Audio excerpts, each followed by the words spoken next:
Olá, alunos! Sejam bem-vindos ao canal da Astra Educa.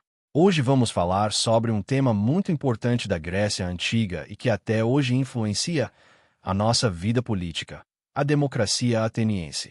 Para começar, precisamos lembrar que Atenas era uma das principais cidades-estado da Grécia Antiga.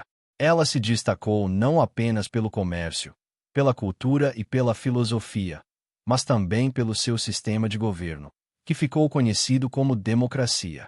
A palavra democracia vem do grego. Demos significa povo e kratos significa poder ou governo. Ou seja, democracia é o governo do povo. Mas atenção! A democracia ateniense era bem diferente das democracias modernas. Nem todas as pessoas participavam do poder. Para entender melhor, vamos voltar um pouco no tempo e ver como esse sistema surgiu. No início, Atenas era governada por reis, e depois passou a ser dominada por uma aristocracia, ou seja, por um grupo de nobres ricos e donos de terras. Essa minoria controlava as principais decisões políticas e econômicas. Isso gerou muita insatisfação, principalmente entre os pequenos proprietários de terra, os camponeses endividados e os comerciantes em ascensão. Para evitar revoltas e tentar organizar melhor a cidade, alguns reformadores surgiram ao longo do tempo. Um dos primeiros foi Solon. No século VI a.C., Solon fez reformas importantes, acabou com a escravidão por dívidas, reorganizou a sociedade de acordo com a renda e permitiu que mais pessoas participassem da vida política, não apenas os nobres tradicionais. Essas mudanças não criaram a democracia de uma vez, mas foram um passo importante nesse caminho. Depois de um período de tirania, outro reformador se destacou: Clístenes. Por volta de 508 a.C., Clístenes realizou reformas que são consideradas a base da democracia ateniense. Ele quebrou o poder das grandes famílias nobres, reorganizou a população em novos distritos chamados demo e criou uma estrutura política que permitia uma participação mais ampla dos cidadãos nas decisões da cidade.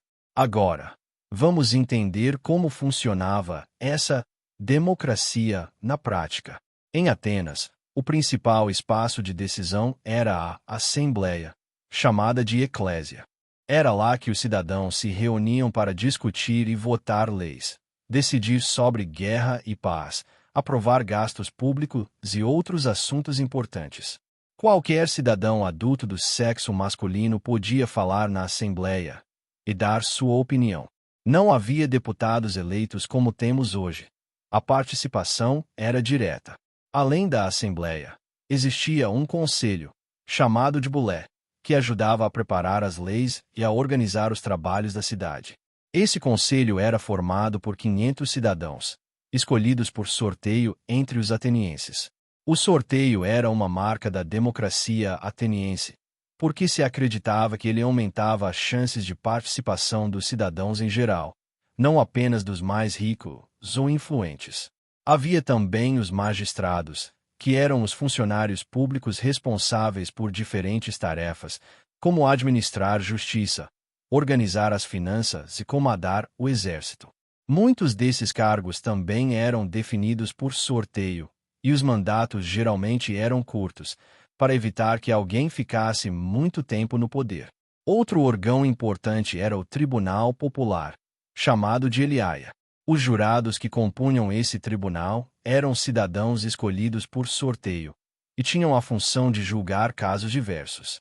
Assim, a justiça também era vista como uma responsabilidade coletiva.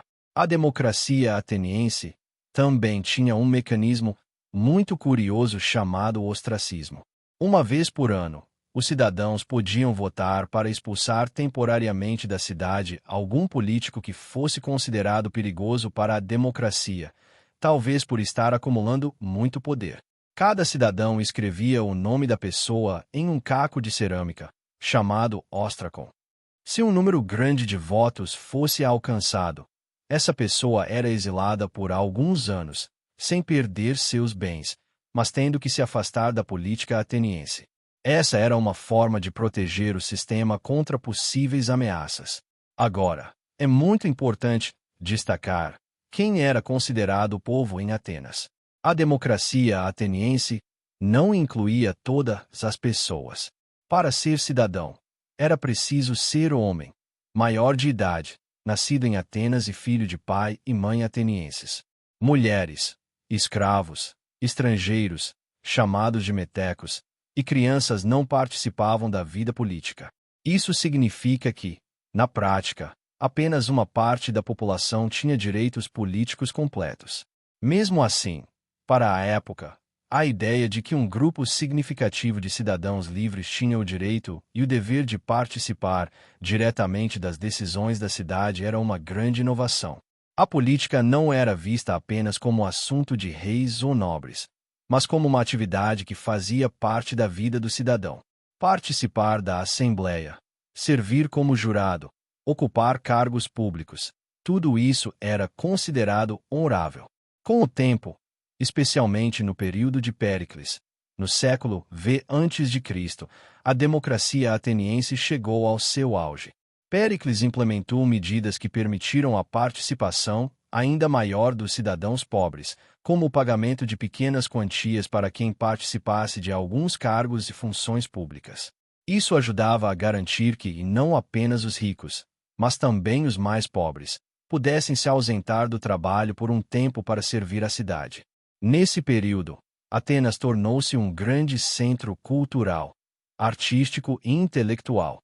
Filósofos como Sócrates, Platão e Aristóteles viveram nesse ambiente de debate e questionamento.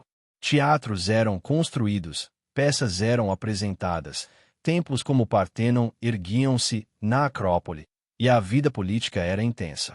No entanto, a democracia ateniense também tinha suas limitações e contradições. As decisões da Assembleia podiam ser influenciadas por oradores habilidosos, chamados de demagogos, que às vezes instigavam o povo a tomar decisões impulsivas, como entrar em guerras arriscadas. Alguns filósofos, como Platão, criticavam a democracia, dizendo que ela podia levar ao governo dos mal preparados e à instabilidade. Além disso, a economia ateniense dependia em grande parte do trabalho de escravos e da exploração de outros povos, principalmente no período do Império Marítimo Ateniense. Então, enquanto uma parte dos habitantes gozava de liberdade e participava ativamente da política, outra parte permanecia excluída desses direitos.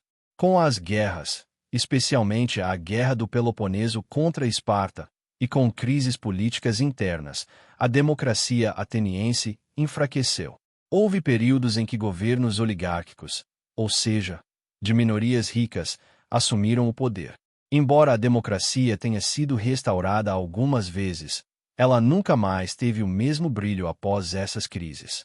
Mesmo assim, o legado da democracia ateniense é muito importante. Ela mostrou, pela primeira vez em grande escala, a ideia de que os cidadãos podem e devem participar das decisões políticas. Apresentou conceitos como igualdade política entre cidadãos, debate público, votação, assembleias e responsabilidade coletiva. As democracias modernas são diferentes, é claro. Hoje falamos em sufrágio universal, em que homens e mulheres adultos, de diferentes origens, têm direito ao voto. Temos democracias representativas, em que elegemos representantes para tomar decisões em nosso nome, e uma série de direitos individuais garantidos por leis e constituições. Mas muitos dos ideais que guiam esses sistemas encontram suas raízes lá, na experiência de Atenas. Resumindo, a democracia ateniense foi um sistema político em que os cidadãos atenienses, homens livres e nascidos na cidade, participavam diretamente das decisões do Estado, através de assembleias, conselhos e tribunais populares. Ela surgiu de um processo de luta contra o poder exclusivo dos nobres e foi marcada por mecanismos como o sorteio para cargos públicos e o ostracismo. Mesmo com suas limitações, essa experiência se tornou um marco na história da humanidade. Vamos encerrando a nossa aula de hoje. Vocês aprenderam o que foi a democracia ateniense, como ela surgiu, como funcionava e qual é a sua importância histórica.